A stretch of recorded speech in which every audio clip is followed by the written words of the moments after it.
Are we live? Legends.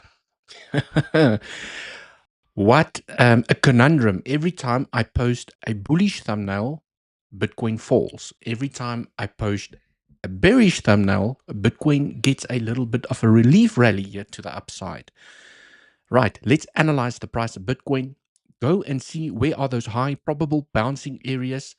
Can this correction, all this dump, all this fall, all this cliff diving exercise continue here to the downside? Or can we expect a little bit more of bumpiness to the upside and perhaps still continue the correction from a scenario that I want to share with you guys today? Okay.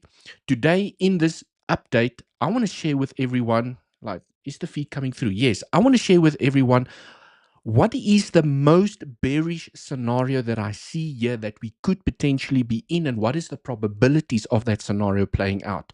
And then what is the most likely scenario that I'm watching here on the price of Bitcoin? Okay, so legends, without further ado, smash up the like button. Welcome to the live stream.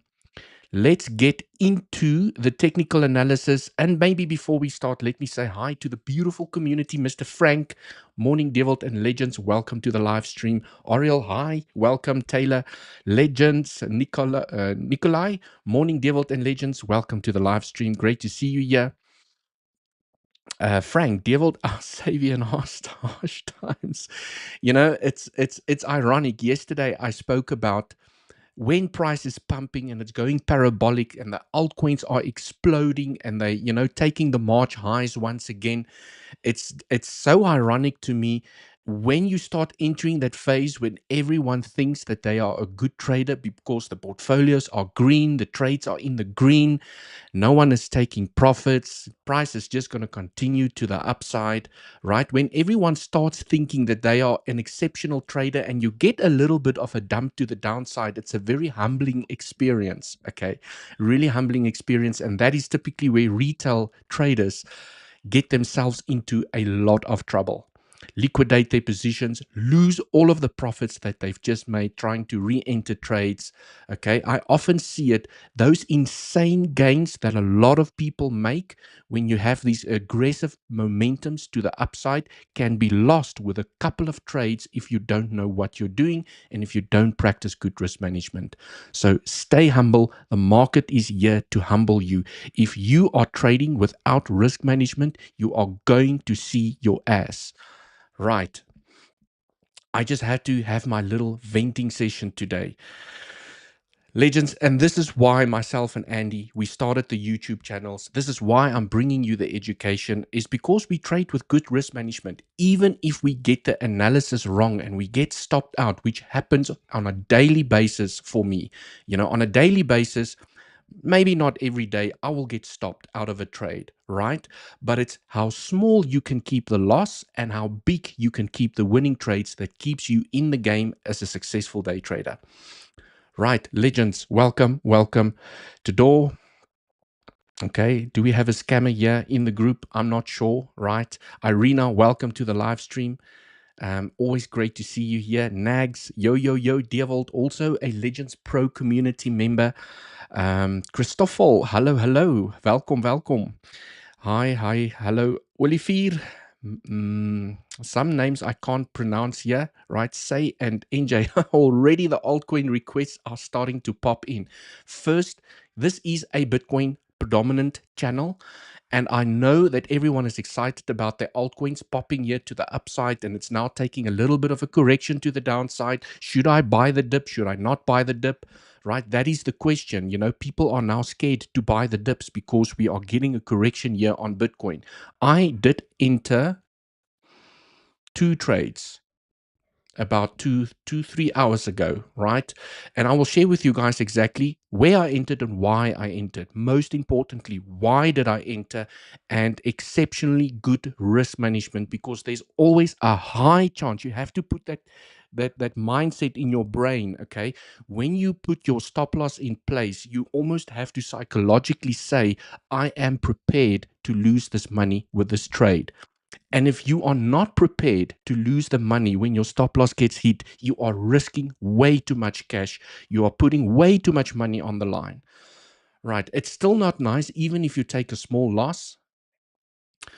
That's why we have to be robotic about our trades, but you need to make peace with the fact of, I like to tell myself when I enter a trade, I am going to get stopped out. That's the mentality I go in with, so that I force myself not to over leverage, not to increase my position size. Take the damn knock on the chin if you get stopped out.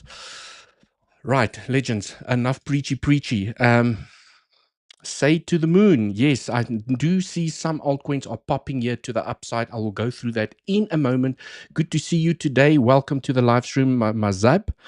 𝗬𝗍𝘆𝗽𝗍𝗍 is live and on the same moment BTC pump.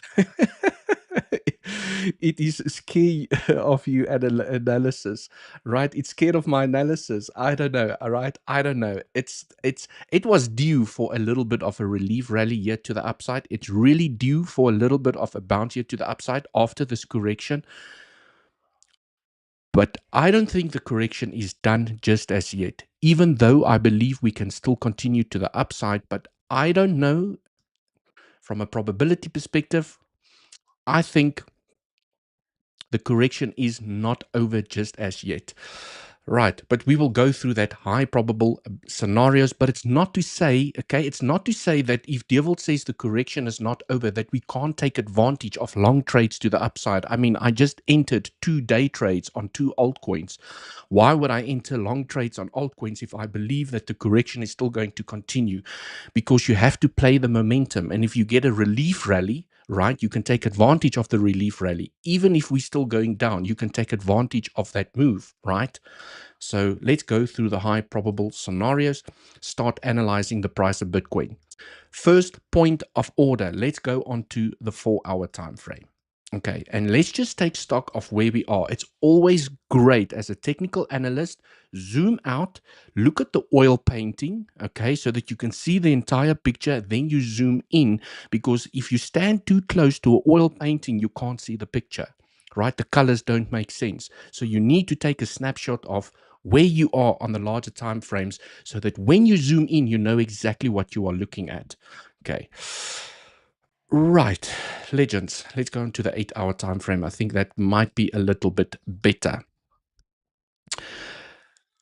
I saw some technical analysts speaking about this scenario over here, okay, where we have formed a 1, 2, 3, 4, and that is number 5.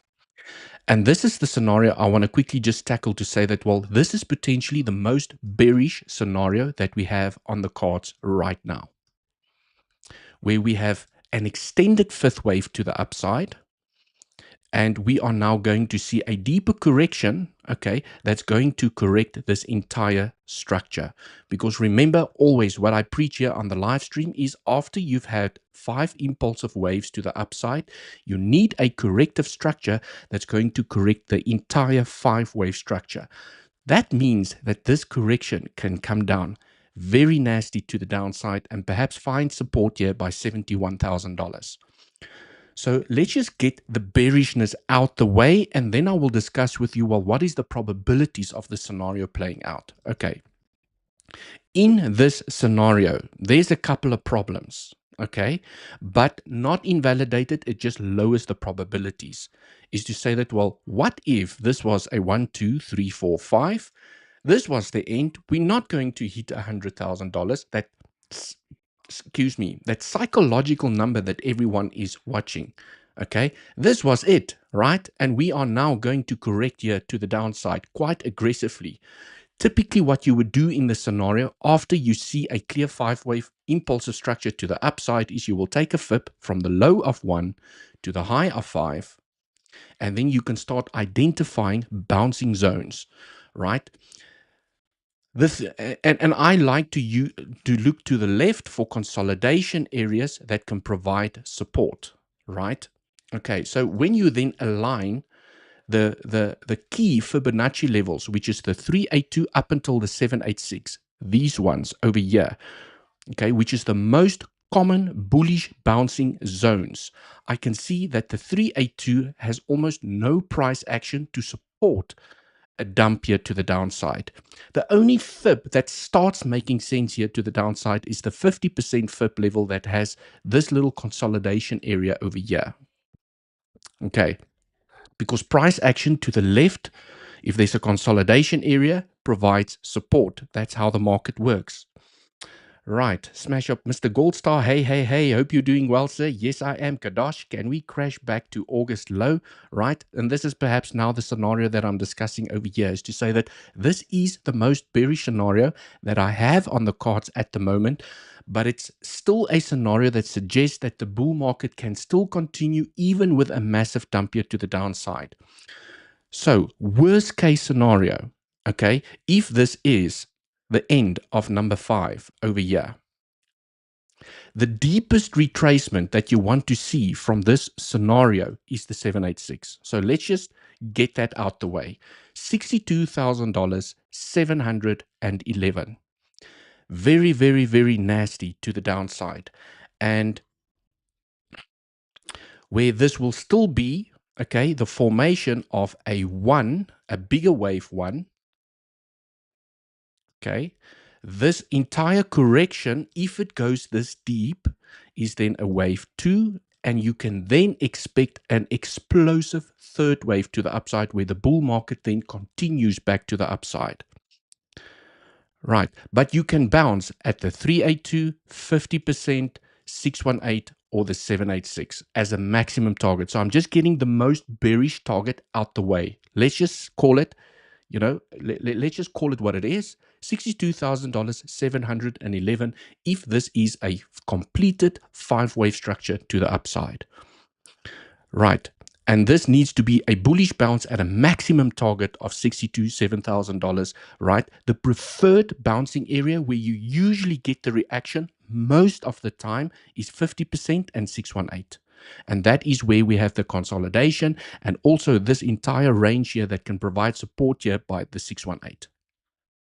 So yes, we can potentially get a deeper correction to the downside even to these levels. So from a technical perspective, if we do fall down hard and selling pressure starts kicking in, okay, just remember what I've showed you over here. You take your fib from the low to the high and you look at the price reaction here at $81,000, next area $76,000, $70,000, and $62,000. But I do think, okay, in explaining this most bearish case scenario over here, that this scenario does carry low probabilities.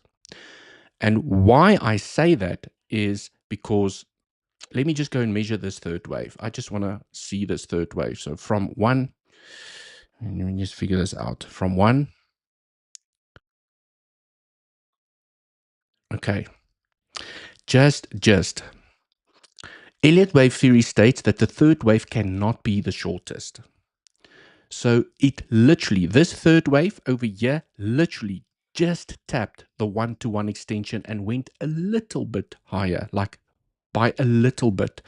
Ideally, what you want to see, okay, is that the third wave is not the shortest wave, which it is not. It beat the first wave by a hair.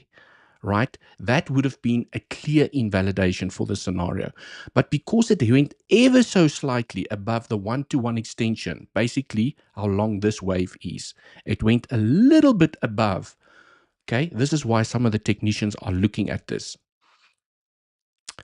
The other scenario is in a contracting leading diagonal, okay, because this is now referred to as a contracting diagonal, okay, because wave 4 went into the territory of wave 1. There's a little bit of overlap happening over here. So you have to look at the structure as a contracting or a leading diagonal. The problem here is you want wave 4, okay, that little candle must go into the territory of 1.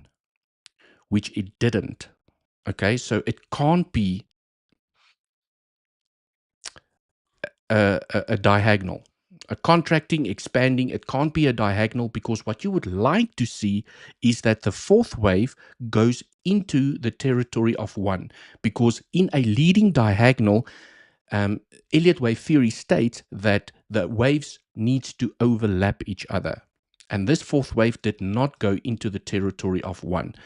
And then what makes the scenario even more rare, so this is not an invalidation, okay? It's just to say it's very much preferred that the fourth wave goes into the territory of number 1 if you have a contracting or an expanding diagonal.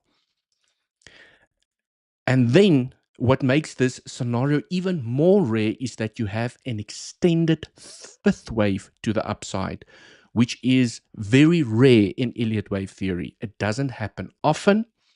And so you have a rarity upon a rarity over here upon a rarity. So you have a third wave that is extremely short.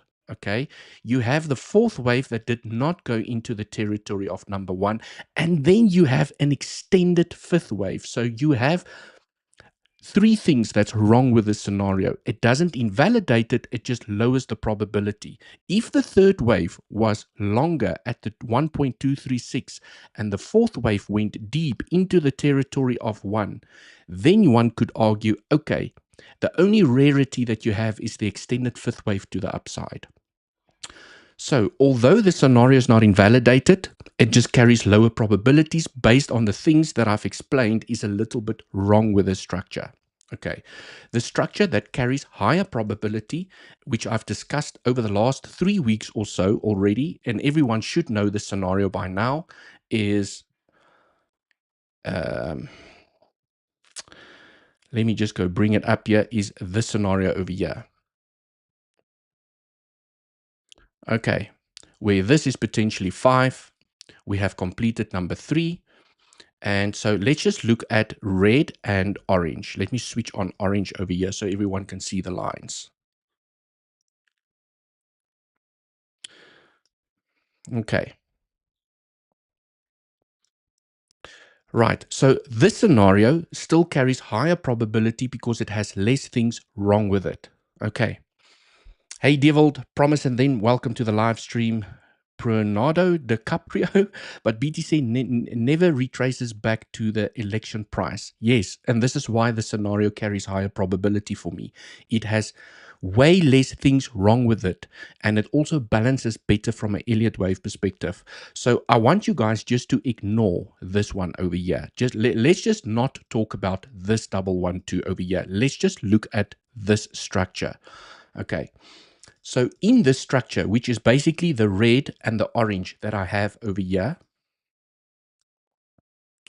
okay, I'm going to leave that green over there. Don't worry too much about that green, is that if you look at the red structure, okay, we have potentially completed a 5-wave impulse to the upside. 1, 2, 3, 4, 5. Okay, and this correction is now correcting this structure over here. Right. Does that make sense? I'm going to go slow so everyone can keep track of it. We can count a 1, 2, 3, 4, 5. Right? Now you still have this little 112 that you need to contend with. This 1, 2 in a 1, 2, 3, where this structure, the fifth wave, has now completed the third wave, where we are potentially now busy with this correction. And then we're going to see another leg up to complete the fifth wave in the 1, 2. So we've now potentially already completed 5 waves in red. We still need to complete 4 and 5 in orange. Okay. So this scenario for me carries slightly higher probabilities at the moment. Now the question is, well, how deep can this correction go? It is not a rule, a set concrete rule in Elliott wave theory, but it is said when you have a 112, okay, like a 1, 2, 1, 2, it is said that the orange 4 typically retraces to the same area of where the previous fourth wave ended. There's the previous fourth wave. So this correction can be anywhere in this zone. It's not a rule, but it says in more cases than not, or more generally speaking, what happens more often is that when you complete the third wave of the first 1-2 and the fifth wave of the last 1-2, the orange 4 will be more or less in the zone of this fourth wave. It can be slightly higher. It can even be completed where it is right now, or it's still going to take a little bit longer. It can even go a little bit slightly below, right? The only rule is it's not allowed to enter the territory of this price action over here. So it can get nasty here to the downside, right? Even bouncing maybe here on this trend that I have. So I have a trend here connecting this high with this high over here, basically this one with this one, and you can see, well, okay, it does have some confluence with this consolidation area, and this is potentially the deepest retracement that I see over here, where you then take, okay, let me just take the scribble out, you then take a fib retracement from this low to the high that we've made, and now you look for some areas of confluence. What is interesting to me, since we've made the entire impulse to the upside where we ended over here, we have not tapped any major fib levels just as yet. So this fourth wave can end at the 382, at the 50%, at the 618.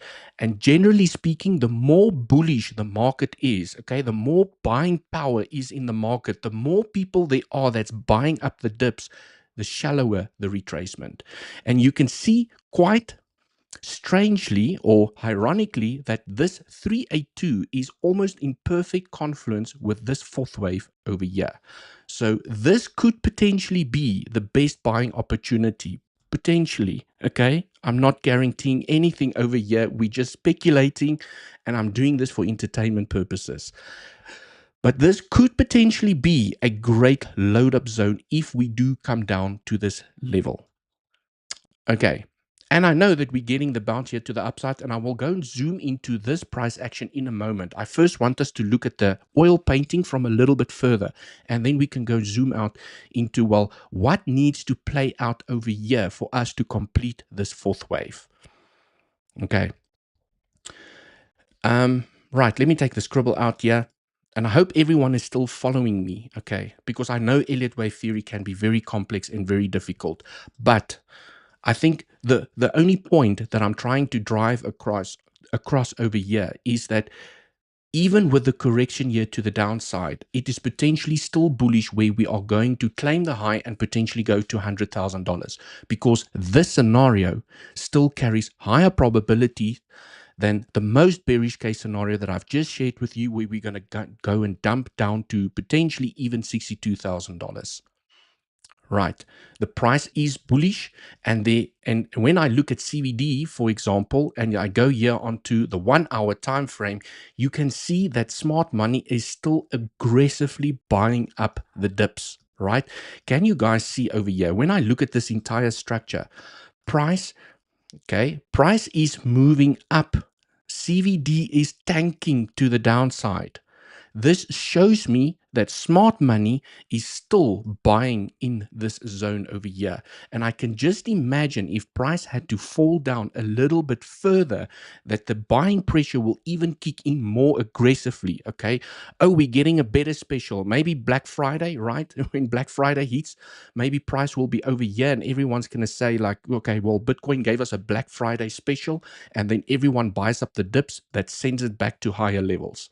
Right, but I can see from a data perspective that smart money or bigger players are still aggressively buying up the dips. Right, so this is an important zone that I'm keeping an eye on. So let's switch off the Elliott wave scenario, clean up the chart a little bit over here. So legends, basically what I'm trying to highlight over here, looking at this structure, okay, is that if the correction continues to the downside, I will be paying attention to this level over here at $87,000, 172, and it might change a little bit depending on which exchange and trading pair you use to do your analysis on Tradingview. Okay, This consolidation area over here can provide significant support because it was choppy, choppy, choppy, choppy, choppy. So there's a lot of volume inside of this consolidation area, which aligns beautifully with the 0.382 over here. Okay, so I hope I've driven that point across. Right, legends, remember, if you'd like to come and trade with me, down in the description of this video, I've driven that point across. Let's go.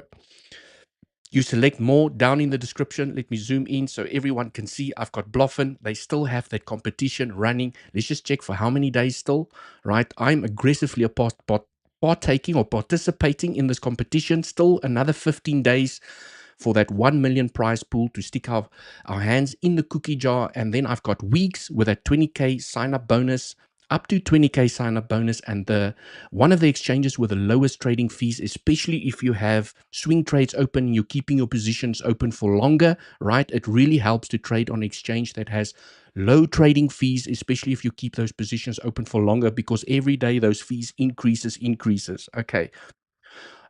Also, you only need an email and a password to sign up with weeks. Right. Cool, legends. Let's get back into the technical analysis over here. Right, now what I want to do, I want to zoom into this structure. Okay, this is where it gets juicy now, right? This is what we want to know. Well, okay, we're getting a little bit of a pump. Devil, are you saying that we're just going to fall? No, I'm saying that everything moves in waves.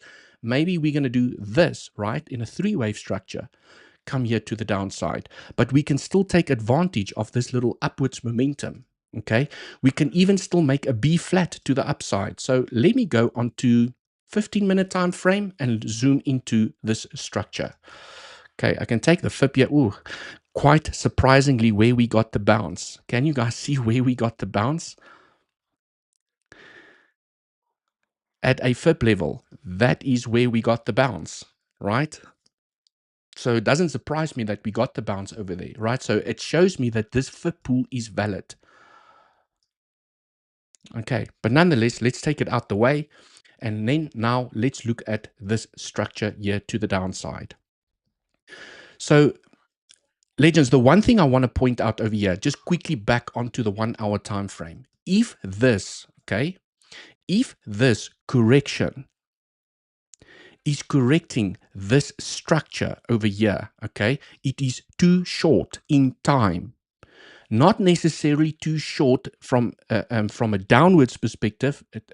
It's too short in time because you need a correction that is more or less similar in time to correct this impulse here to the upside. It makes me believe, right, if Bitcoin finds the strength right here and it starts rampaging back to the upside, it means that the impulsive structure is not finished. So if I switch that scenario just quickly back on here, I just want to make sure that I cover all the scenarios, right? So just looking at the red scenario over here, let me just switch off the orange so that I don't confuse people over here. Okay, so we potentially just looking at red over here. Okay, if we have a 1, 2, 3, 4, 5, and we turn around from where we are right now and we just go, it means that this is 3, 4 is not done, and we are still making a fifth wave to the upside because this correction is too short to correct this entire structure. You want to tell me that correction is correcting this structure? It doesn't make sense. It's too short in time. Okay. Right. I just needed to point that out based on what I'm going to tell you guys now. Right. So let's just move this back over here. And the highest probable scenario that we do have at the moment is this scenario over here. Okay. So let's just entertain the scenario because we have to play what if to come up with trading plans. So let me switch that back off. And now we zoom into that structure on the 15-minute time frame. Okay, now when I look at this structure here to the downside, there's a couple of ways you can count this from an Elliott wave perspective. You can count this as a 1, 2, 3, 4, 5, which is complete. Okay, we're starting impulses back to the downside. And the scary thing about this correction is that you could potentially form a 1, 2, 3, 4, 5, A, B, C. You see, you can still get upwards momentum, and then you can create a massive impulsive third wave to the downside. Right, so we're not there yet, right? Let's not speculate on a third wave here to the downside, because that can be very bearish, but that could potentially take us to the 0.382. Okay. It does count better to say that, well, what if this is A, B, C? And that is the scenario which I think could potentially be the highest probable scenario. Okay, where, let me just switch on the wave so everyone can see what I mean. This will, first of all, give us a longer correction, okay? And it could potentially give us that deeper correction that bounces there on that 0.382 that I've highlighted on the bigger time frames. Okay, because a wave has 5 waves inside of it. Okay, 1, 2, oops, where's my pen now? Grab my pen. 1, 2, 3, 4, 5 in an A wave. A B wave typically has a 3-wave structure. 1, 2, 3. You complete B. And then a C wave, guess what, has also 5 waves. 1, 2, 3, 4, 5. Done. Then the correction is done. Tick, and we continue the bull market to the upside. So based on the scenario that I've just shown you, if this is 5, the end of the impulse ended over here, I would expect a longer correction to correct the entire structure in an A, B, C. Where things become a little bit tricky is that myself, Andy, the community, the Legends Pro community, we all know if we are busy with a B wave, if this is the start, if this is the start of this little B wave over here, they are extremely difficult to trade.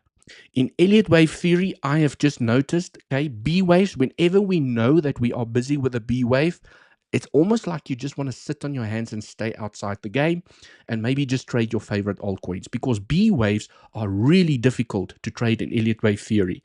Okay, it's easy to catch the long here. This is still the easy part, to catch number 5 over here and just ride the momentum to the upside. The problem is you don't know where the B wave is going to end, because when you take a fib from the high to the low, okay, the problem, and this is why B waves are so difficult to trade. The problem with this little sucker over here is that it has a 382 target, a 50%, a 618. It can go to the 786. It can go to the 0.8. It can go to the 1-to-1 extension, the 1.05. It can go to the 1.236. It can go to the 1.382. They have many targets. This is the problem with the B wave.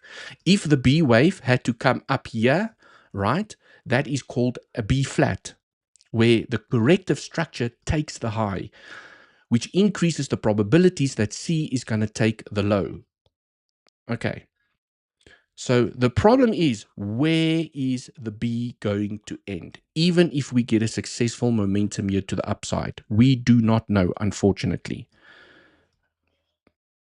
Okay. Right, legends. And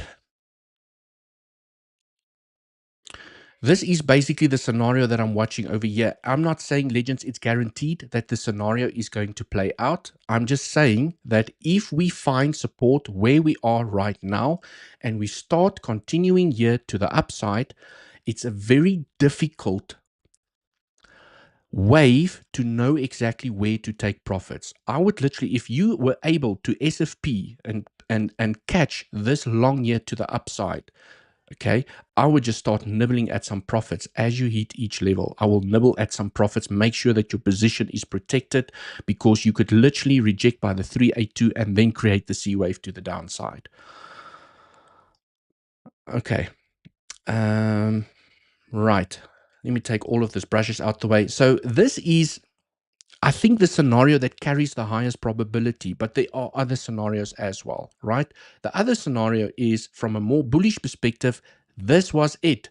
This was the ABC correction to the downside. Done, right? A, B, C, done. Finished. We are now going to find upwards momentum. Bull market is back, baby. We're going to go just to 100K and beyond, right? It does beg the question that the correction is very short. The correction is really, really short compared to the impulse here to the upside. And like I said, not necessarily from how deep it went, but it's short in time compared to the impulse here to the upside. But I mean, the market is here to surprise us, and I can just imagine from a psychology perspective, what if this scenario does play out? Okay, the B flat. Bull market's back, baby. We took the high, right? Everyone loads up their bags again. We're going past $100,000, and then the B rejects and it falls back down, right? Which is still a corrective structure target. Even if the B takes the high, it is still a corrective structure target. And I can more or less go, if this is the low, I can go and work out what is the maximum B target to the upside. Because that's the beauty about Elliott wave theory. We can go and work that out. So you take your FIB extension, trend-based FIB from the high to the low that we have at the moment. If we go down lower, I will just drag it down. And you just drag it and you reverse it. Right? As simple as that. You take it from the high to the low. That's it. Basically, you reverse it, and then here are your B flat targets inside of this little boxy over here. Let me do that. Right. $101,000 to $102,000. Right? You basically tap that psychological number, and then you fall back to the downside to complete your C wave. And then the impulses starts back to the upside. Right, so very interesting scenario to keep an eye on. Right, let's go through some comments. I thought I'd never get the hang of Elliott wave theory, but it's actually making sense now, Mr. Pac-Man. Okay, I mean, I try my best, right? I try and make it make sense, okay, so that everyone can understand what I'm trying to explain over here. And so I'm glad you're enjoying it. Pac-Man, now many people can explain Elliott wave theory like Dewald and Andy. It is amazing. 𝗬𝗍, thank you so much. 𝗬𝗍, 100% my man. Good afternoon, Dewald. Random, welcome to the live stream. Good morning, everyone. From Los Angeles, Miss Melanie, welcome to the live stream. Haven't seen you here in a while. Can we be in the fourth wave now? Yes, that is what I'm explaining right at the moment. Okay, pay attention in class, right? I'm saying that we could be in the fourth wave of the orange structure that I've highlighted during the beginning of the stream. So if you joined the stream late, you might be a little bit lost in terms of what I'm explaining here, because I was looking at the oil painting from a distance, showing everyone the 112 or the 1112 that I'm keeping an eye on and what potentially this correction means. Okay, so yes, we could potentially be in the orange fourth wave on the first 1-2 that I've just explained over here. Okay, legends, now that I've explained this over here, okay, this is a scenario to keep an eye on. I think what is going to be interesting is just to continuously monitor CVD here on the smaller time frames to see, well, are we building bullish or bearish CVD? Can we still get momentum here to the upside?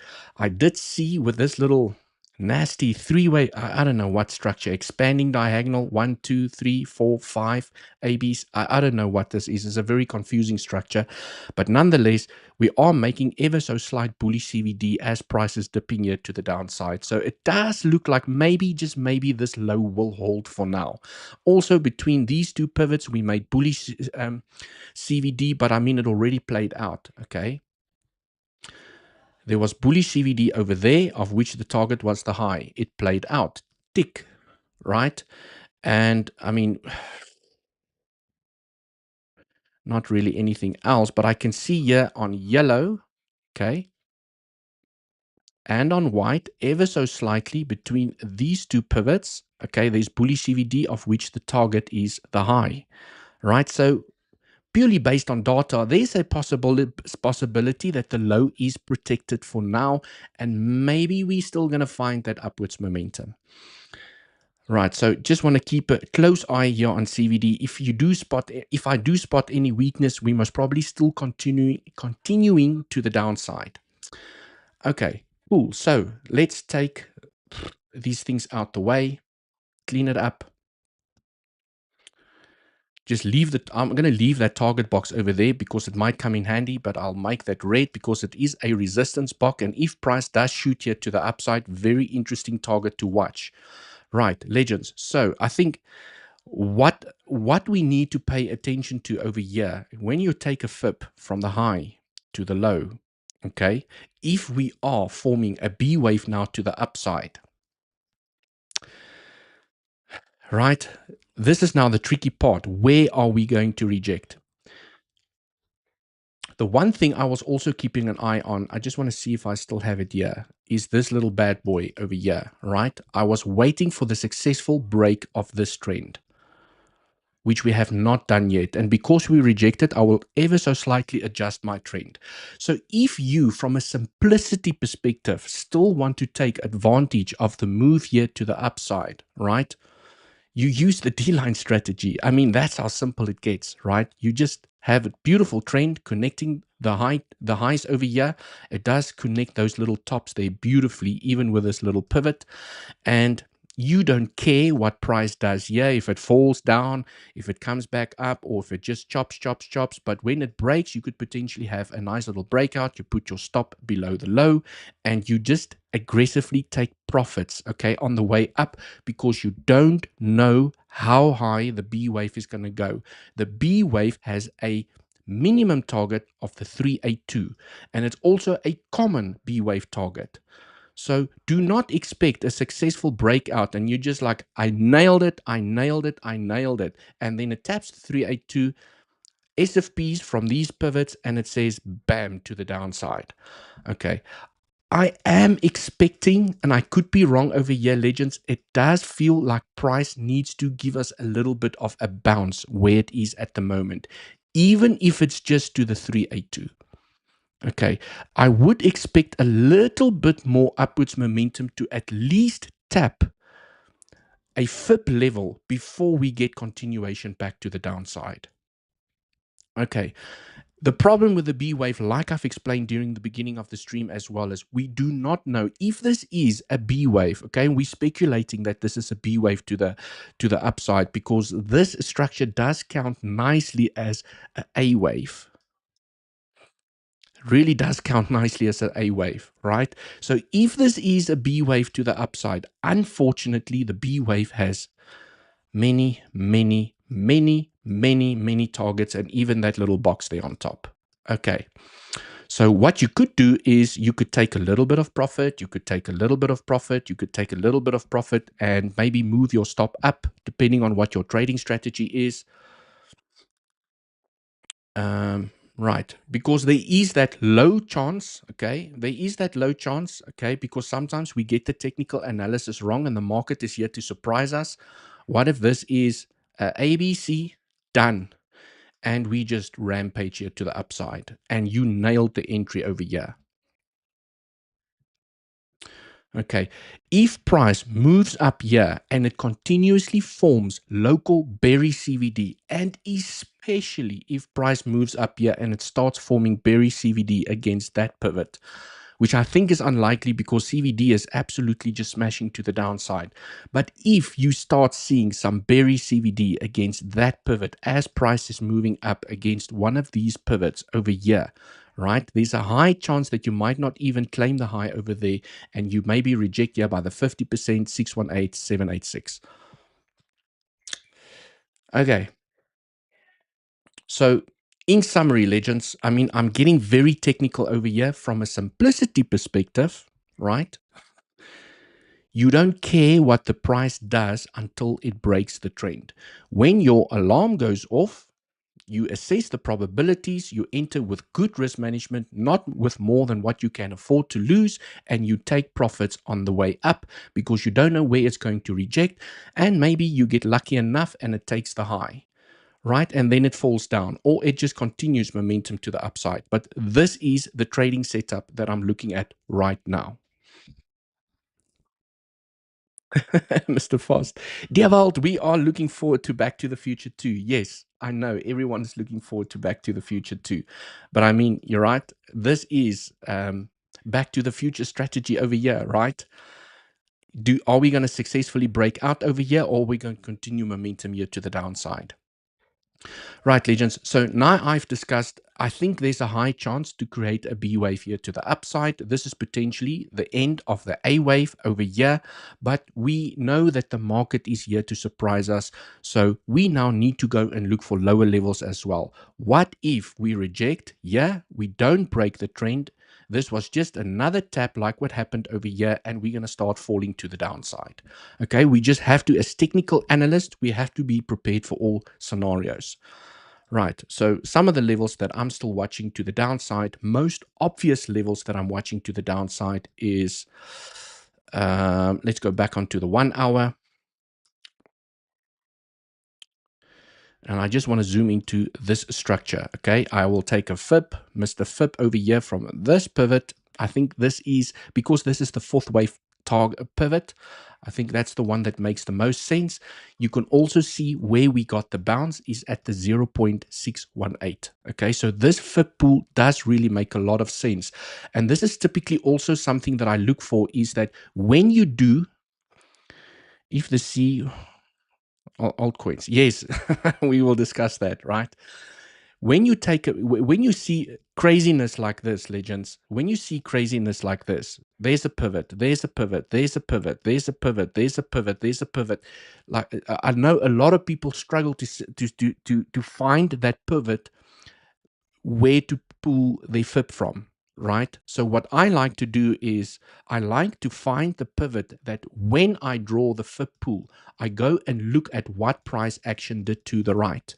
Did it respect the fib pool? And I can see here we did tap the 382 here to perfection, and we got a nice bounce to the upside. We bounced, and then we lost it. We bounced on the 50% and we retested the 382 as resistance. Then we lost the 50%, and now we bounced here perfectly on the 0.618, which tells me that this fib pool is valid. Okay, because you're seeing a reaction at each level. If you draw a fib pool and the reactions are between the levels, okay, you most likely are drawing your fib from the wrong pivot. Right, so if price from a bearish perspective does not break the trend over here and we get the rejection here to the downside, then obviously the next area that I will be interested in is the 786, purely from a Fibonacci perspective. Now I can go and switch on some levels and say, well, do we have daily levels? Do we have weekly levels? Do we have point of controls? Do we have weekly levels? Okay, and this is now where confluence starts building up, right? And the first point of order is that at the 786 that I've just highlighted, slightly above, we have a daily level, untapped daily level. So if we fall here to the downside, I will be very interested to observe price reaction when we hit this level, which is still a bullish bounce, okay? Where you have an impulse, you have a bullish bounce on the 786 daily level that can offer support for continuation to the upside. Okay, I don't want to really go deeper than that, but you guys can see that I still have levels here to the downside, right? I still have a weekly point of control. I still have another daily level over here. And usually what happens is when price falls to the downside, it likes to grab the liquidity below these lows as well. So if price falls below the daily level, it grabs the liquidity below these pivots and it gets acceptance back above the daily level, and it does not close any high time frame candles below the daily level.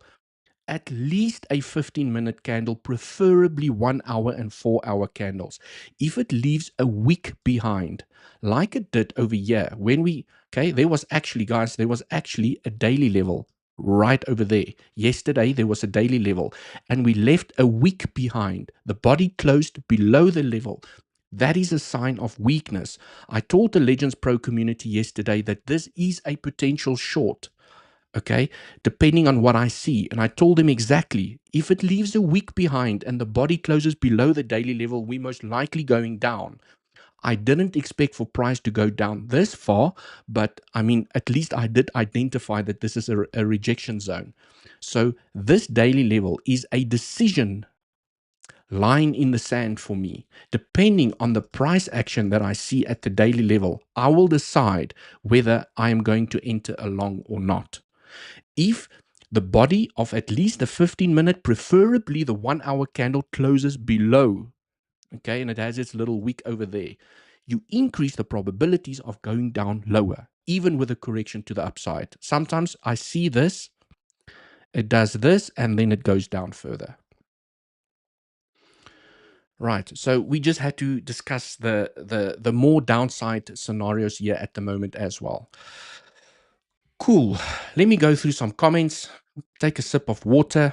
Yes, Mr. Crypto Big Brains, weeks get up to $20,000 sign up bonus, 0% maker fee, and 0.0% taker fee. Link down in the description if you'd like to come and trade with me on weeks. I do see a lot of pro members are starting to use weeks. I hope you guys are enjoying it. I'm enjoying trading on weeks. I still have my TR. Let me just open my TR trade over here and see how it's doing. I am still in this TR trade from, yeah, this is where I took the TR trade on weeks. I'm still in that trade. I'm not going to take profits. I told everyone I'm just going to let it ride. If I get stopped out, my position is protected. I did take a little bit of profits just to cover the fees and make sure that if I get stopped out, I at least get stopped out with profits. But I think TR has, okay, even if Bitcoin makes a larger correction, maybe it will come bounce here on the trend, find some support, and then continue the momentum here to the upside. So I'm just going to leave my weeks trade open over here.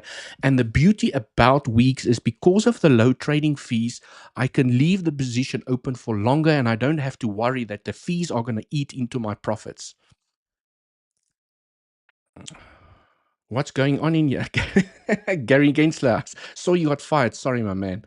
Hand it in your resignation.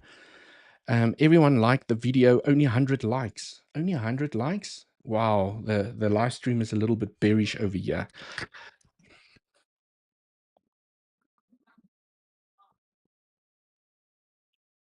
Guys, a lot of people ask me, just for some side note, a lot of people ask me, Dewald, what do you put in this blue bottle? And I'm not sure what you guys put in your water, but I put fresh filtered water. I put about a 1/4 teaspoon of salt, Himalayan pink salt or Celtic salt if you have Celtic salt. And then I put 2 tablespoons of apple cider vinegar. And since I've been doing that for about the last 2 years, I have not had a headache that I can remember. Okay, I've most probably had a headache now and again, especially with the live streams and the light shining, where I have an explanation. But I used to get a lot of headaches, and since I've been putting salt in my water together with apple cider vinegar, my headaches has almost disappeared. Right. Do you think Bitcoin is going to close the CME gap at 77K? Well, I'm not really a CME gap trader. All I know is that not all CME gaps needs to be closed. And if they are going to get closed, they don't necessarily have to be closed right now. Okay.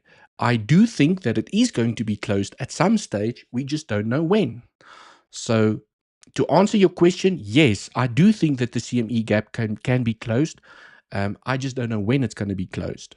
Right, that is the conundrum, and I mean it's always something that you can backtest. Right, I'm not using CME as part of my trading strategy, but I think it would be a very useful exercise to say that every time a large CME gap has formed, okay, you take an Excel spreadsheet and you say, well, how many days after did that CME gap get filled? And then you'll get the answers that you're looking for. Okay, on average, when there's a CME gap above, with a $500 gap or $1,000 gap, it takes on average 3 days or 4 days or 2 weeks or whatever the case might be. So you can go and back test that, but I'm not going to do it because it's not part of my trading strategy. It's never been something that's made me more profits, knowing when the CME gap is going to get closed, right?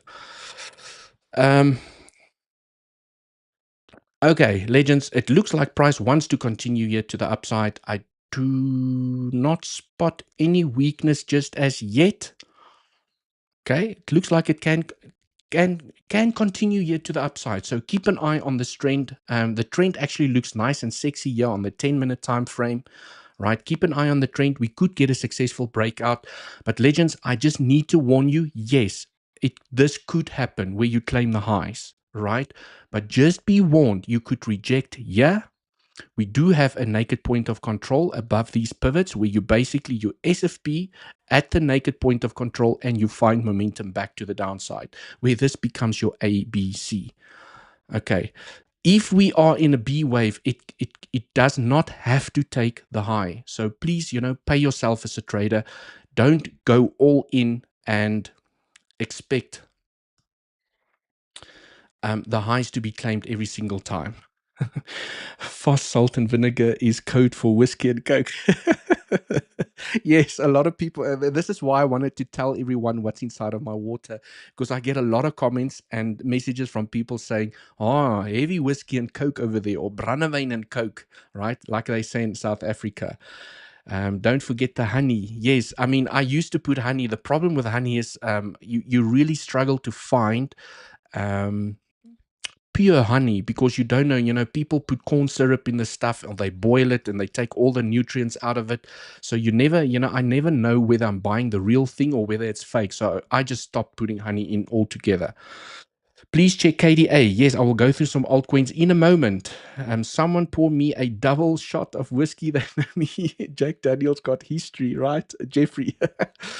KDA, I will go through KDA. I will send you honey from Bulgaria. Ooh, Bulgaria? That would be absolutely amazing. I have bee farm. Yes, I mean, if I can meet someone here in South Africa that actually has a bee farm and I can see them scrape the honey from the combs and give me a jar, I would be eternally grateful, because you never know what you buy in the shops, right? All the bottles, even the cheapest bottles that you can find, says pure honey, raw.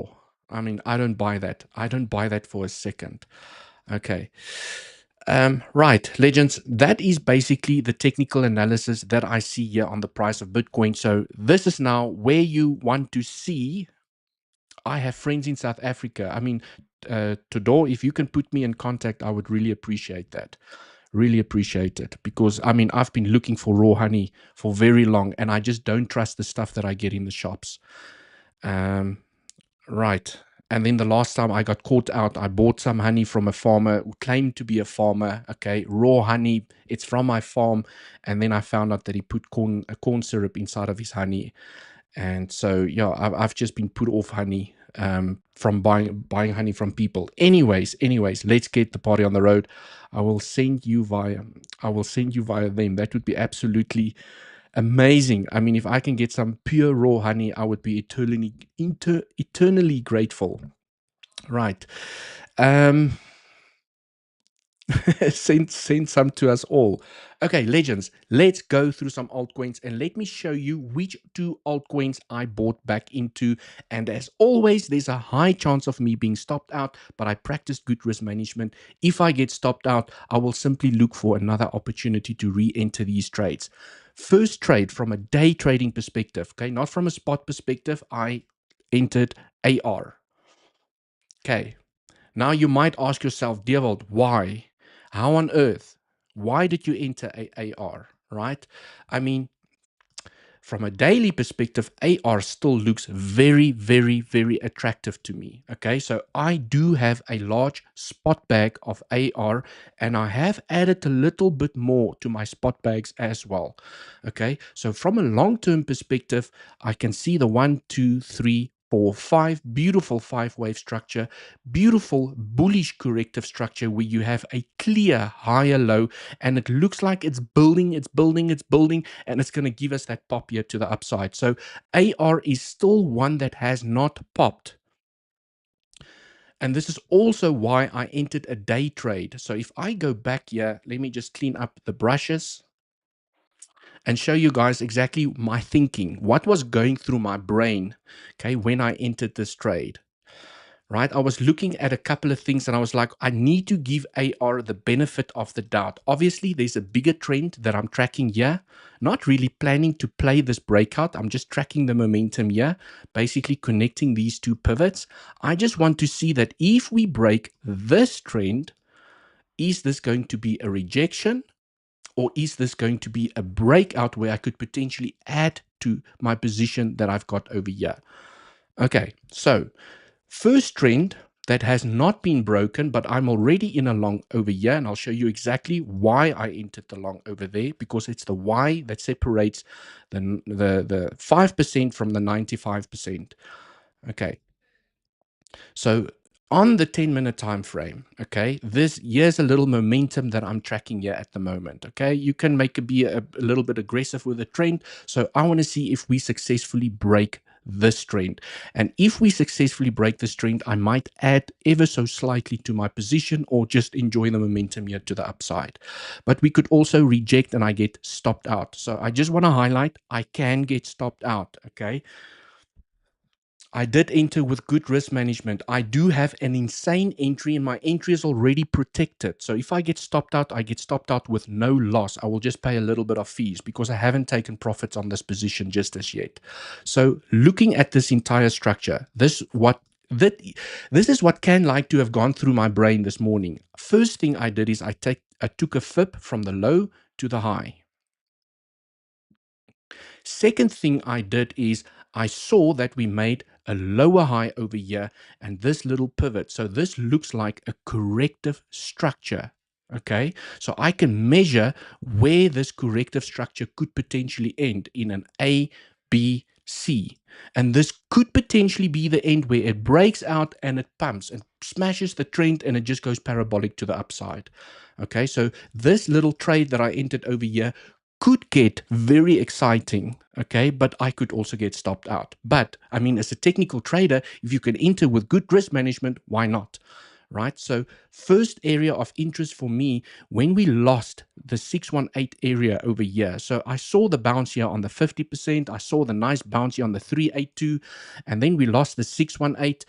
And then when we stopped here by the 786, okay, also when I take a fib extension from this pivot to the low over here, to the high over there, and I just reverse it so we can see the levels. Choop, choop, choop, choop. Okay, this is where the planets aligned for me. Right, so let me just take the brushes there out quickly. Okay, I know, and this is something that you need to learn from a technical perspective. Okay, very important to learn. When you do a trend-based fib, like such that I've just done, measuring this wave to see where the corrective structure can end. The most common corrective structure targets is the 1-to-1 extension, the 1.236 and the 1.618. But the reason I ignored these two levels, because I know when I take a fib pool from here to here, if you start tapping the 0.88, you increase the probabilities of coming to take this low. So for the bulls to still have a chance, any chance to come and claim this high, this level has to hold. That is why I entered a trade over here on AR. So you guys can see the thinking process that I went through, basically looking at the impulse here to the upside. I'm looking at the corrective structure. We tap the 1-to-1 extension together with the 786, which is the last line. This is the last line in the sand if the bulls have any chance of still coming to take the high over here. So now what I would like to see, so my entry is here at the 1-to-1 extension because I used the 1-to-1 extension as an SFP line. We got below, we tapped the 786, we got acceptance back above. I sniped that thing, put my stop below the low, and as we got momentum here to the upside, I have now protected my position. If price comes back down and it does this again, double bottom, I will re-enter if I'm awake. Okay, if I get stopped out while I'm sleeping, I might just miss the trade, right? So if I get stopped out, right, because we all know those triple bottoms, right, or a double bottom, I will re-enter if I'm in front of the charts, especially if you get the price action back above that level. because it often happens where people, there's lots of liquidity building up here because people are entering longs, and then market makers just goes bam, it stops them out, and then it breaks out. I will be there like a bear, right? I will re-enter if I see this price action, not as price is falling. And especially if you start tapping the 0.88, you decrease the probabilities of coming to take the highs over here. So I might still attempt a long, but I'm going to be more aggressive with profit taking, especially when you tap this level. Okay, so I just had to highlight the bearish case scenario over here. So this is why I entered the AR trade. And let me just check over here. I took the AR trade on Bluffin. You can trade AR and Bluffin. Link for Bluffin is down in the description, where you also qualify for that insane 10% cash back on the money that you put in your features account. So I took the trade on Bluffin, and they also have that competition running at the moment. So my trading is also contributing towards the competition. Right. And link down in the description. All you need is an email and a password to sign up. Right. If you want to come and potentially trade this AR trade with me. So because I know swing failure patterns, it's very powerful when you start combining your trading strategies. Really powerful. Okay. I just want to show everyone here because people are not going to believe me. Let me just do this. Oops, what did I do?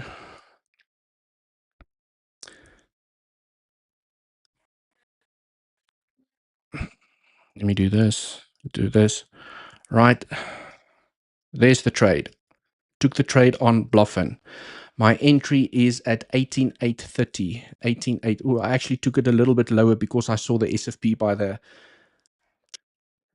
entry price. 8,830. 8,830. Okay, round about there. So I actually got in a little bit lower. I was sneaky, right? I saw the SFP from the 786, and when I saw the acceptance back above, I entered, and then we got acceptance back above the 1-to-1 extension. But you guys get the deal. I played the SFP from the 786, right? So I have quite a great entry over there, right? So I'm currently in the Bluffin trade, up 13%, low leverage, 5x. Small positions, well, small-ish position size. I didn't go all in with my entire account.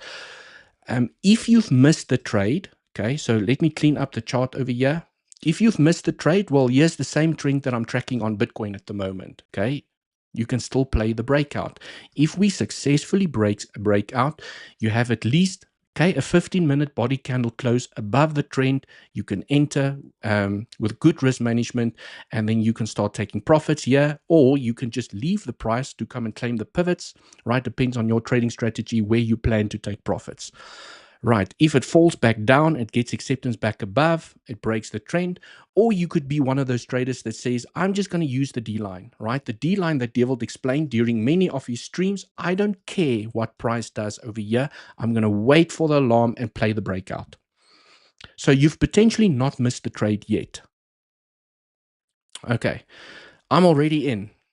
If I get stopped out, I will re-enter if I see what I like. If I don't see what I like, I will not re-enter. And if I'm sleeping, I might just miss the trade. Maybe I can still catch the breakout. So if I get stopped out, let's just say I get stopped out, right, and it breaks trend over here, then I will play the break of the trend. Right, but I just wanted to take you guys through the education of why I entered the trade, right? What I was looking for. I was building areas of confluence. I was looking at the 786. I looked at the impulse. I looked at the corrective structure. We hit the 1-to-1 extension. We hit the 786. And that is why I entered. Also on fetch. Okay, very similar. So I've already got everything drawn out because I was doing my analysis while I was, to enter the trade.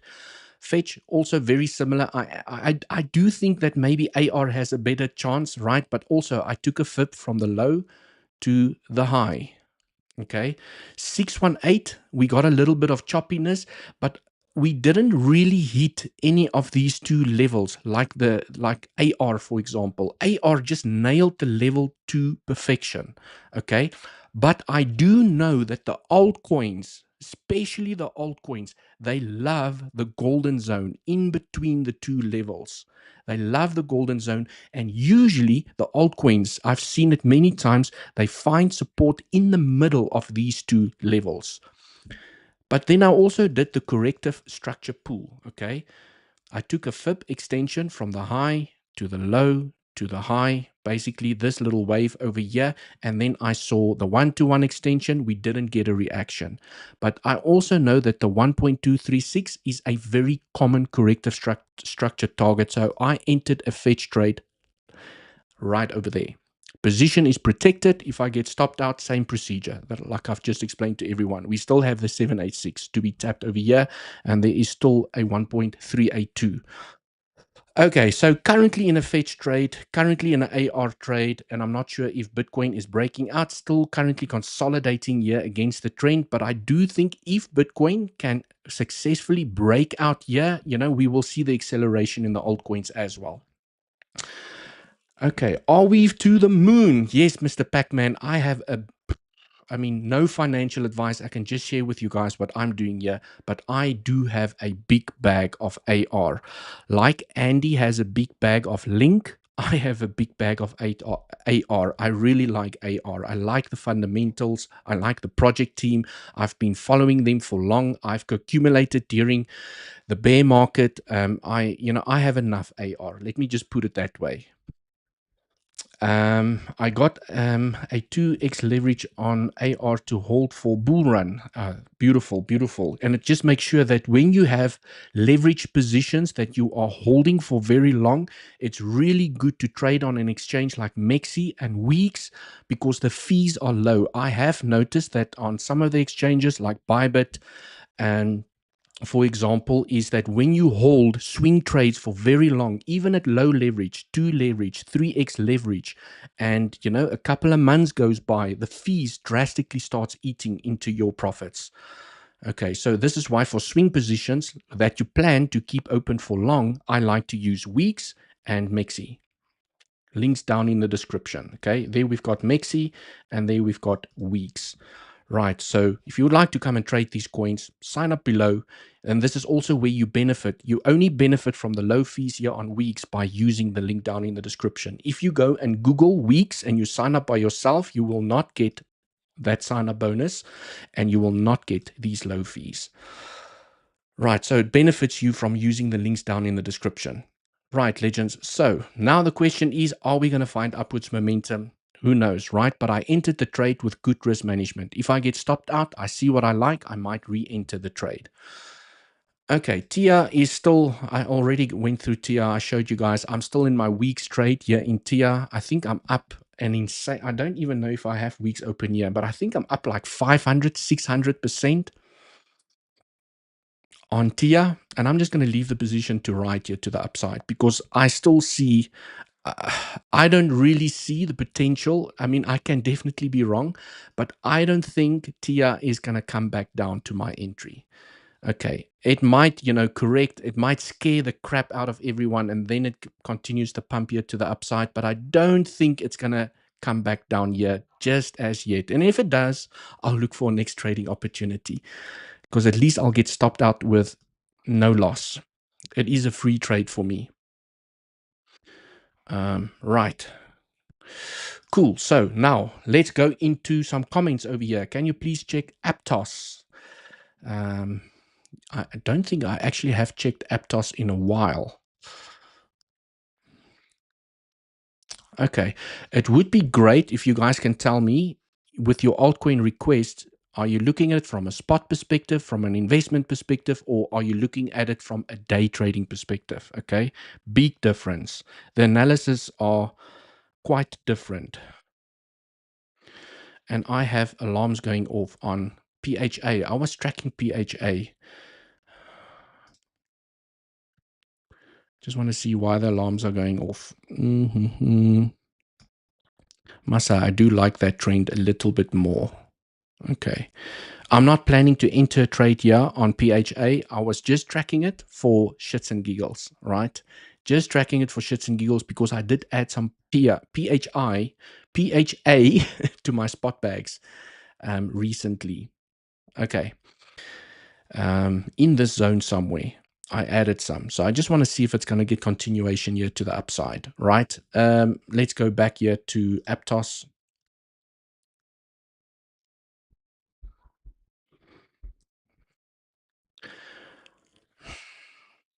Is it just apt?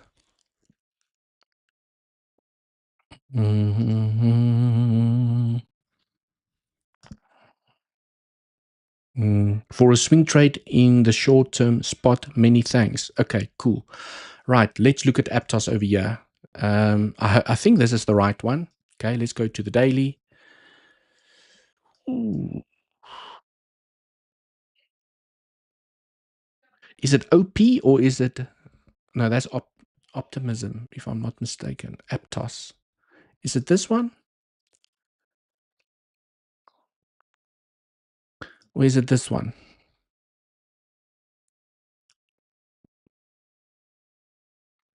Right. Okay, well, yep, is it this one? Okay, cool. Let's do this one. APT, right. Saying thanks, guys, because there's so many altcoins, right? Sometimes I do analysis on an altcoin and then I get a comment afterwards. No, that was not the one that I was looking for. Okay, apt USDT, right. Let's do the analysis on this one. Ooh. Okay, from an investment perspective,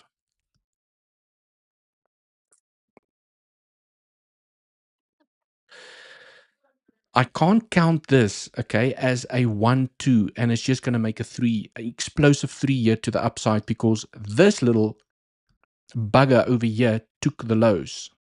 So I can't count this as a 1, 2, 3, 4, 5.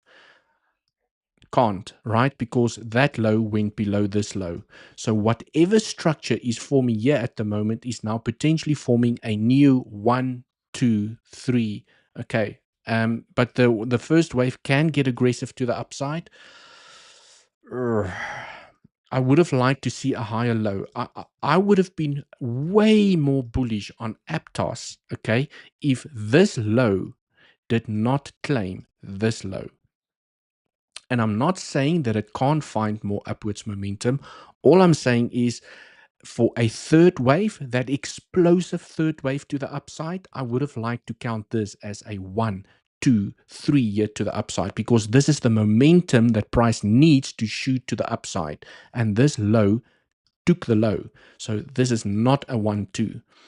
What that means from an Elliott wave perspective is that Aptos now needs to build a fresh 1, 2. So it could build another 1, 2, maybe claim the high or not even claim the high, come back down, and then it builds the third wave to the upside.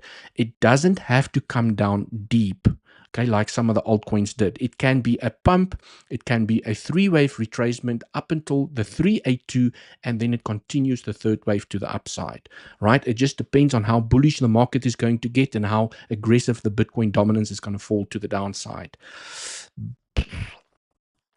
But from an investment perspective over here, I guess I always like to ask myself the question, would I buy this from an investment perspective? And my answer is, although I know that it can explode to the upside, okay, I don't want to tell you to not buy it and then you don't buy it and then it does this.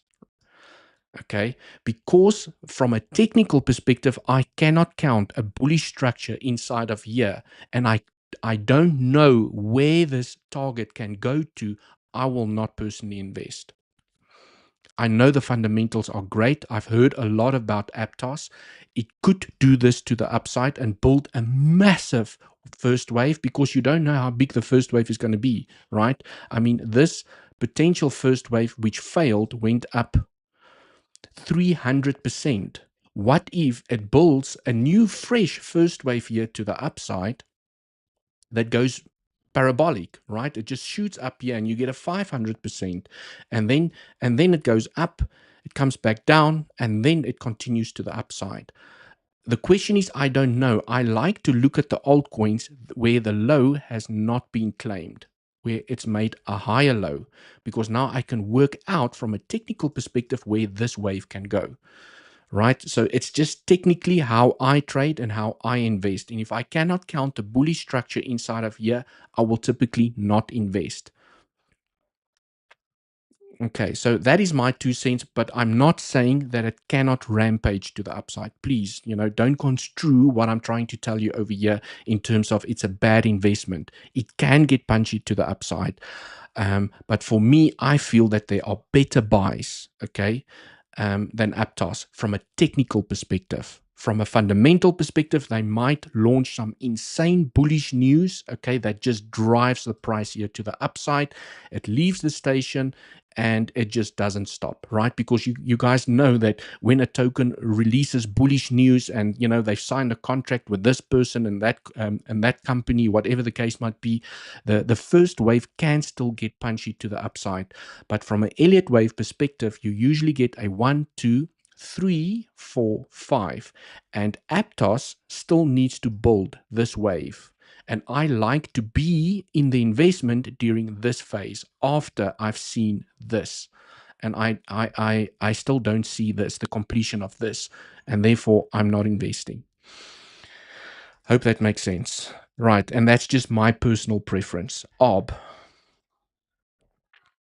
ARB. And that's why I'm so bullish on AR, for example, because it has built a beautiful higher low. I know more or less where the third wave can go. I know where to take profits, okay? So that's why I like AR. That's why I like Link. That's why I like, well, most of the altcoins that I've invested in. Dogecoin, okay? ARB, USDT.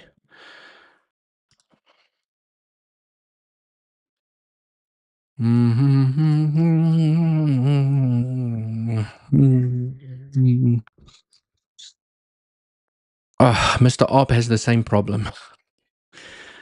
I mean, just want to see. It looks like I already did some technical analysis on this coin. Okay. I mean,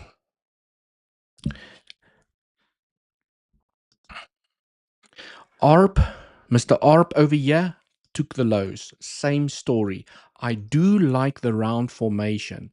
It can continue momentum to the upside. Please, it can definitely still give you lots of momentum to the upside. I prefer from so if you are asking me to look at this token from an investment perspective, yes, you can still get upwards momentum, but I still expect a deeper correction to complete your first wave. 1, 2, and it's once you've made your higher low after you've had an impulse to the upside over there, right? That is where I get interested from an investment perspective because I want to ride the third wave. They are the best waves to trade. Okay, because you might invest over here, you benefit from the momentum here to the upside, you're expecting higher momentum and it just falls on you, right? You might FOMO out. I don't know. Okay, maybe you have the persistence to keep your spot bags and keep adding with the dips over here, and then the third wave is the beautiful beauty to the upside that you want to take advantage of. So, but okay, without speculating on the first and the third wave here to the upside, it looks great from a technical perspective. It looks like you have found the floor over here. It's starting to punch here to the upside. And I mean, yes, it could come and claim the highs over here at $2.4, right? But because we have not made a higher low over here compared to this low, I cannot calculate for certain where this wave can go. It can go very high, or it can literally just tap this pivot and fall down and create the 1, 2, and then create the third wave to the upside. I do not know where ARP could go because I don't have a bullish structure to calculate where the third wave can go. That is the problem. Okay, so, right, that is what I see on ARP.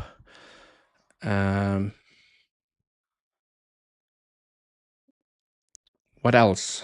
KDA lower time frame, please. KDA. I'm sure a lot of you actually got into the KDA trade, if I'm not mistaken. I've done some nice technical analysis here already. It's already popped here to the upside. I did tell the legends we did hit a TP zone. You better take some profits. We did hit a TP zone. Okay, for those of you, let me just check here something quick. Let me do this. Oops. Yeah, 10% deposit on Bluffin to trade, right? This is where I actually spoke about KDA in our Legends Pro community. First link down in the description if you'd like to join, where I basically told the Legends we've just tapped the 1.618 in a potential third wave. If we get a small consolidation, we can continue the third wave to the upside. I hope you guys took profits. Please take some profits off the table, because look at where KDA is now, right? So if I zoom into the smaller time frames, zoom into the structure, this is where KDA got the rejection. Can you guys see? Bam, 1.618. Because we have a bullish 1-2, I can calculate where this third wave can go. And as long as the consolidations stay small, you could potentially play the breakout and the third wave can continue to the upside. But you don't know if it's going to continue. So it's always a great profit-taking area. Okay, so here on the 4-hour time frame, for example, I mean, it has a beautiful 1-2 where you have formed a higher low. So you can use this structure, okay? You can only calculate the third wave when you can count 1, 2, 3, 4, 5. You know, it needs to be a 5-wave structure where you have a 1, a higher low in a 2, and then you can speculate on, okay, what if this is now building the third wave here to the upside, which it did, okay? It actually played out to perfection.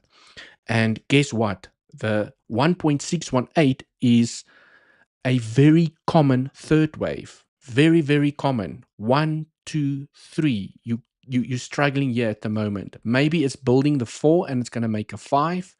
And then you have a larger ABC. Maybe it finds support over here. And then it continues momentum to the upside, still following the trend. Okay. So KDA is definitely in a profit-taking zone if the consolidation stays small, okay? Because you want to see a consolidation similar in size before you could say, okay, it's going to make one more impulse to the upside. So if KDA creates a consolidation similar in size, in time, in length, okay, to this consolidation, you could expect one more high in your 5th wave, and then we're going to make a larger 3-wave structure to the downside. But if KDA makes, you know, just consolidates, small little consolidation, and it continues to the upside, then all you do is you take your 3 and you drag it up. You drag it up because you don't know how impulsive the third wave is going to be. Right. But still a profit-taking area for me nonetheless. But now, okay, so you asked for analysis on the smaller time frames. So let's go on to the 15-minute time frame.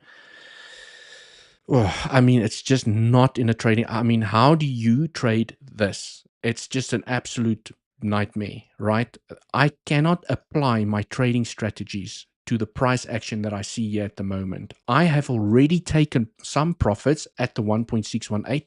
I do still expect higher momentum, with the bull market potentially still continuing here to the upside, but there's not a beautiful trend that I can track for a breakout. The pivots are almost the same height, okay?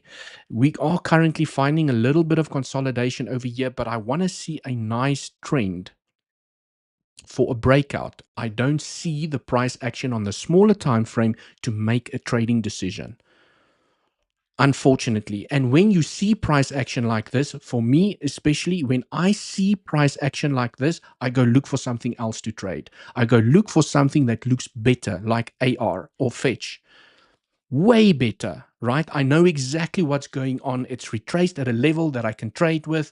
I know where to put my stop loss. I can't trade this, okay, because I cannot apply my trading strategy to it.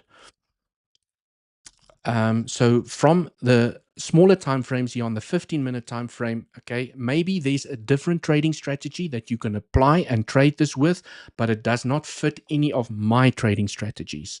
And this is why I will not enter a trade, especially not a long year to the upside for KDA on the smaller time frames.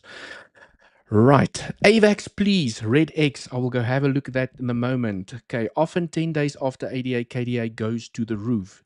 Yeah, I've also heard that story. I'm not sure what the relationship is between KDA and ADA, but I did see ADA had a parabolic move to the upside, and literally like a week or two later, KDA started following suit. And it can still continue. So I think the interesting thing here on KDA is that it potentially still has more room to the upside. And the reason I say, okay, maybe the third wave can still extend, okay, to the upside is because of, okay, this actually does not look good.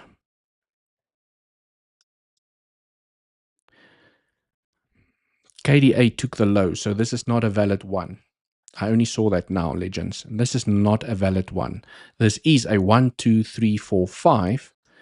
But this does not look like a 2 because this little bugger over here took the low. Right, so this is not a valid 1, 2 for a 3 year to the upside. Right, where you want to see this third wave take the high. And I'm only seeing it now here. This little bugger. Okay, let's go to the daily. Yeah, I don't like that. Okay, so let's just stick to that analysis for now. We do at least have a first wave on KDA inside of this structure. Okay, the third wave can still get punchy, but okay, the beauty now with KDA is if it, let's say it does reject here, this is the completion of the third wave. It comes and it creates a consolidation for the fourth wave, right? It shoots up, it takes the high once again, okay, to complete the fifth wave. You then have an ABC and maybe you find support here. Okay, now you have a 1, 2, and then you create that explosive move. So you might still have to be a little bit patient on KDA before it sees that euphoric move to the upside, because this 1, 2 is cancelled. So I actually need to delete this. This is incorrect. Okay. Right.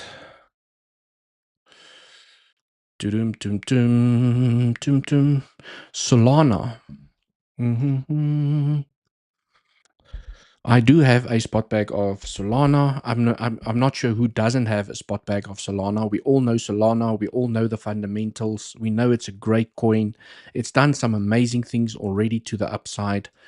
And day trading perspective, okay, cool. So from a day trading perspective here on Solana, I mean, Solana is one of those tokens like Link and AR where it has beautiful trends that you can trade. Breakout, okay, after breakout, after breakout, after breakout. And if you zoom into the smaller time frames, okay, you can just see there are plenty of breakouts that you can trade here to the upside. Breakout, breakout, breakout, breakout. Oh, this was also a nice one. Okay, another breakout. And then, right, where price is at the moment.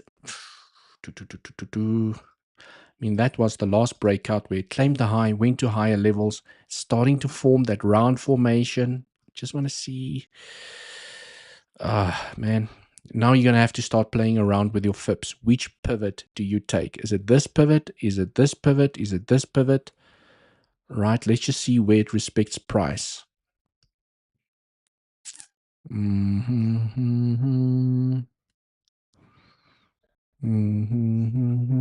it looks like this is the pivot. This is where it's respecting price the most. Okay, so for Mr. Solana over here, the trend is not so pretty because there's a couple of pivots over there. And maybe the one that will end up playing out is that trend that you need to track over there because it has symmetry with this trend over here. But I mean, right? You can see where Solana is currently getting the reaction is at the 0.618. Okay, there's not much support over here except at the 786. So from a corrective perspective, let's just see if it...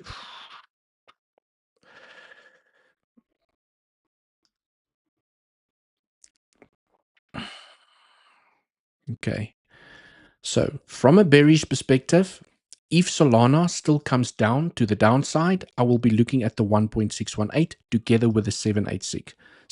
So if Solana comes here, that's potentially a great trading opportunity. You enter with your stop below the low as price gets the acceptance back above, and maybe it smashes the trend or it rejects and then it breaks out. Okay, so this could potentially be a great entry. Where it bounced right now is at the 1.236 and the 1.382 together with a 618. Okay, so it's already claimed the liquidity below these lows. And there's a chance if it gets upwards momentum here, this was a successful swing failure pattern where it claimed the liquidity below the lows and it finds momentum here to the upside. And then you can play the break of the trend. I mean, if you want to enter over here with good risk management, be my guest. I think you can trade Solana on Bluffin on weeks as well. But that stop loss, if you enter there, that's a 3.73% stop loss. Okay, so with a little bit of leverage, you could potentially blow a hole in your account depending on how large you trade, how big you go over here. Okay, right. But it looks like, okay, it looks like it could get the bounce here to the upside because you have already claimed the liquidity below the lows. Because guess what? When people play longs to the upside, where do they put their stop losses? This is where everyone put their stop losses. Now it's stopped everyone out. It grabbed the liquidity and it's potentially building momentum here to the upside. Just want to see on the 15-minute time frame, but it doesn't have pretty price action at the moment. Okay. On the 15-minute, let's see. You can wait. Yeah, the 15-minute actually looks way better. You wait for the break of this trend, successful break of this trend. Then you know where to put your stop loss. You know why you're entering and you know where to take profits. Always take profits by clear pivots. That is a profit-taking area. That is a profit-taking area because you might do this or you create a higher low, you continue and you claim this pivot as well. So from a 15-minute perspective, it actually looks much better than from a 1 hour perspective. So this is kind of the setup that I'm seeing over here. If it fails to break out, I'm still looking at the 1.618 where it basically gets acceptance back above this low. So if Solana breaks down and it gets acceptance back above, right, stop, enter, and then potentially you will get the momentum to the upside. Right. Longed at 252. 252. Okay, so you currently underwater at the moment. If you longed at 252, it means your entry is over here. Okay, and you are currently 8% underwater.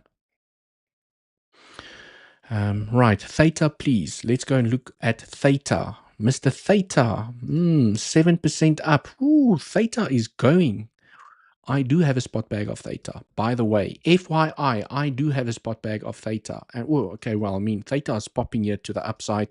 This is a nice bullish looking structure, okay? This is a nice bullish structure because you have formed a higher low. You have not taken the low. So this structure can be used to calculate where this impulse is going to go. And usually this impulse takes the high and goes even higher. So from an investment perspective, this is where I'm looking at taking a little bit off the table. When I take a FIP from the low to the high to the low, 1.618, this is where, okay, just to put it into perspective, this is where KDA is at the moment. Myself and Andy spoke about KDA over here. KDA is now already over here. So I think Theta is still lagging behind. Right? So This was the best place to buy. I'm not going to lie. This was the best place to buy. And although it looks like it still has a long ways to go here to the upside, if you are prepared to buy a spot position over here, you just need to make peace with the fact that it can come back for a retracement. You will be underwater, stressing if you entered too much or a bigger position, but it still looks great that even with the retracement, it looks like it could still continue momentum here to the upside. So just be prepared for a dump to the downside if you want to FOMO in, right? Because you have already kind of missed the best buying opportunity inside of the consolidation zone over here. And now you are fighting with resistance. Okay, you're fighting at the moment here with resistance. But I do think once it pops this, once it breaks this resistance, it's going to start accelerating to the upside. But I do like this bullish structure. Nice impulse, higher low, and this looks like it's just building up momentum to go to $6.1. Okay. Right. Uma, please. BTC, what is happening with BTC, right? I have done all the technical analysis on BTC already. It is currently breaking out. Who caught the long trade here to the upside, right? This was the technical analysis, legends. If you did not enter over here, the SFP, you wait for the break of the trend, and now you ride the momentum here to the upside. The next area of a potential rejection to the downside is we do have a naked point of control at $95,000, 205. You basically should, and from a day trading perspective, you enter a swing failure pattern. It's the end of number 5 over here, right? You play the momentum here to the upside. Maybe you add a little bit to your position, depending on what your trading strategy is. The pivots here are always great profit-taking areas because you might pump here, you get an SFP, and you fall back to the downside. You either create a higher low, okay, for bullish momentum to continue, or you just continue, you fall back to the downside. And this is why this is different from a day trading perspective. This is, a profit taking area. That is definitely a profit taking area, right? You claim the liquidity above the highs. Definitely a TP zone. This is why I don't FOMO into trades, because then my risk to reward is not worth it. If you did not enter the trade over here, or you played the breakout like a sniper with your stop here below the lows, right? I don't FOMO into trade. Yes, it could do that, but you don't know. You don't know if it's going to do that. Right, so BTC breaking out, and it begs the question, is fetch pumping also here to the upside? Somewhat. I just want to see how my AR trade is doing, right? Where's my AR trade? Still lagging behind. Let's go into the 15-minute time frame, see what is cooking over here. It's finding some upwards momentum. It's potentially going to come and break this trend. Let's see. Potentially, it's going to come break the trend. I took BTC long. Chunuka, well done. Right, I spoke about it during the beginning of the stream. Okay, there's a potential trading setup for you guys. It's playing out. I did unfortunately not take this trade. I'm already in an AR and a fetch trade at the moment. Interesting to see what is dominance doing. Just choppy. Okay, not really doing anything much, but I mean, guys, can you see what this little move did for some of our favorite altcoins? This little move here to the downside. Look at what KDA did. Look at what ADA did. Look at what Pepe did. Look at what Doge did. Okay, they had insane pops here to the upside. This little move, just this teeny little move over here. Can you imagine? Okay, now if I put it into perspective, if dominance finally breaks down, what insane face melting price action we're going to see with a dump like that if we got what we saw now just with this little move. Okay, I can tell you guys now, once Bitcoin dominance crashes to the downside to correct this structure, Okay, and maybe it gets aggressive. We don't know how deep the correction is going to go, but any significant correction over here, not these little dumps, not these small ones over here inside of the upwards momentum. Okay, once you start getting this, boy, oh boy, you want to have your backs packed already. You don't want to build an altcoin portfolio when dominance has already started correcting to the downside. It's too late. You missed the party, right? You're going to the nightclub sober and all your friends are drunk. Okay, now you have to catch up, right? You have to drink more. Mana may pump again.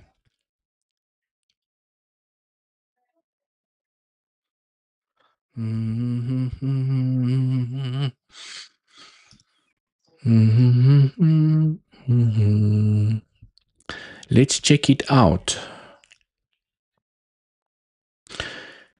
Some very old technical analysis here. Still my old stuff. Lost the trend. Obviously, we broke out. I do like the round formation over here. I do like the round formation. It's found the floor. There's your consolidation area. Okay, your sideways range. This is referred to as accumulation zone. And now it's just had the pop here to the upside, right? I can also not use this structure to calculate where this wave is going to go because it took the low.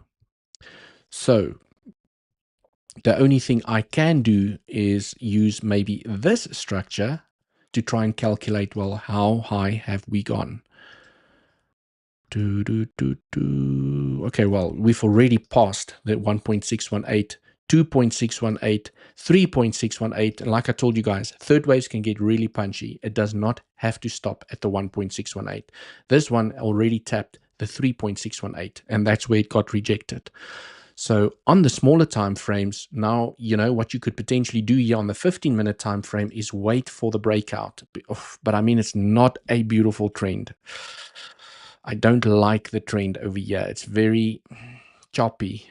It doesn't have beautiful waves. It does not respect the D-line strategy. No, it's not really a day trading coin for me.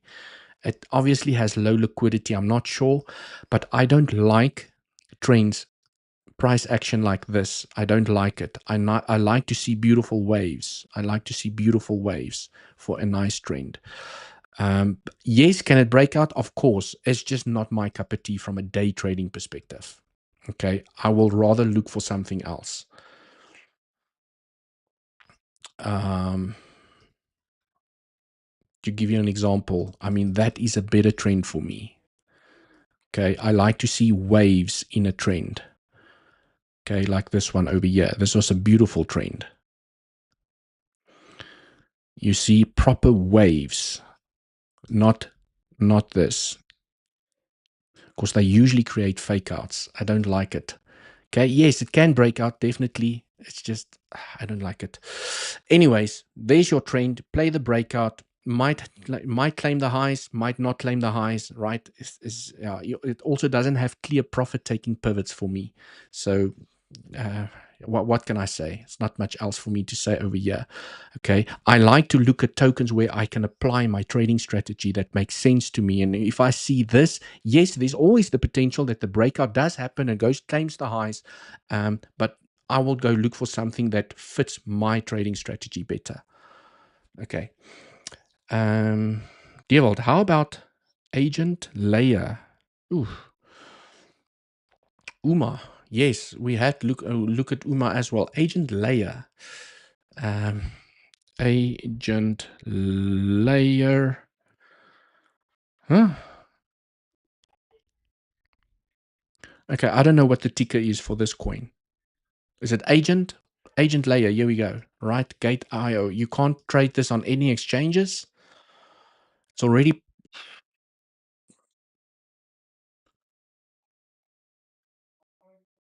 Yeah, I mean, it's already broken out. There's not much to analyze over here. Okay, it's already broken trend. It's popped. Doesn't have any other data for me to analyze, right? What can I say? Not much else, right? Okay. UMA. Bing. Where's Mr. UMA? Dun, dun, dun. Ooh, okay. I like Mr. Uma over here. It does have a bullish structure. It's created a higher low. I can more or less calculate where the third wave can go to the upside. It also has a bullish structure over here. It has just broken trend, okay, and it's potentially just coming back for a retest. Can you see when you take that pivot and you drag it across, you connect all of those pivots there, right? If you connect all of those pivots, now when I zoom into the smaller time frames, you can see where that trend comes from at least. So here on the 1 hour time frame, now you can see where the trend comes from, okay? So this is potentially now the breakout. It's coming back for a retest. Maybe it still chops here, but it's still forming a higher low for continuation to the upside. So, right, this is potentially a great load up zone from a spot perspective. If you do like the fundamentals, you like the coin, right, this is potentially a great load up zone. Pac-Man, did someone buy something at the top? Shitcoin law, right? Uma. Yes. I mean, Uma for me, potentially, if you bullish on the fundamentals, you like Uma, this is potentially a great load up zone. You have broken trend, okay? You have a nice bullish structure. You have broken trend.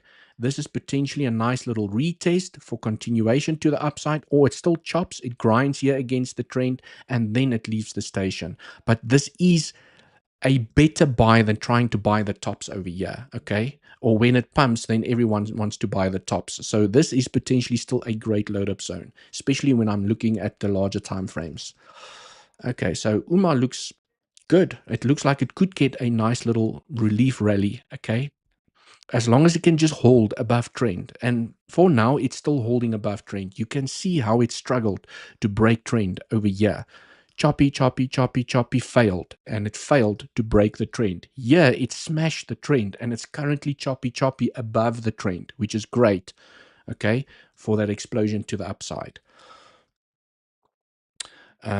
Right, legends, smash up the like for the education over here. Me spending the time taking you guys through your favorite altcoins for this BTC trade that played out as per the analysis, okay, where I told everyone you don't care what price is going to do, whether it chops to the downside, whether it finds sideways continuation, wait for the break of the trend, enter with good risk management. You know where to put your stop loss, okay. You could have a tighter stop loss as well. You do increase the probabilities of yourself being stopped out. You know where to take profits.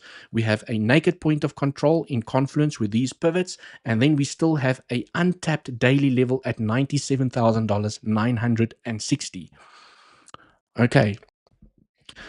Thanks, 𝗬𝗍𝘆𝗽𝗍𝗽. Right. And also remember, if you'd like to come and trade all these beautiful altcoins, links for the exchanges that I use where you qualify for the biggest sign-up bonuses and the lowest trading fees down in the description below. Legends, that is unfortunately all I have time for today. I know that there are many more altcoin requests, but I will be here back tomorrow again, and perhaps I will have a look at your favorite altcoin. Thanks so much for joining the stream. I will see you guys in the next one. Cheers for now.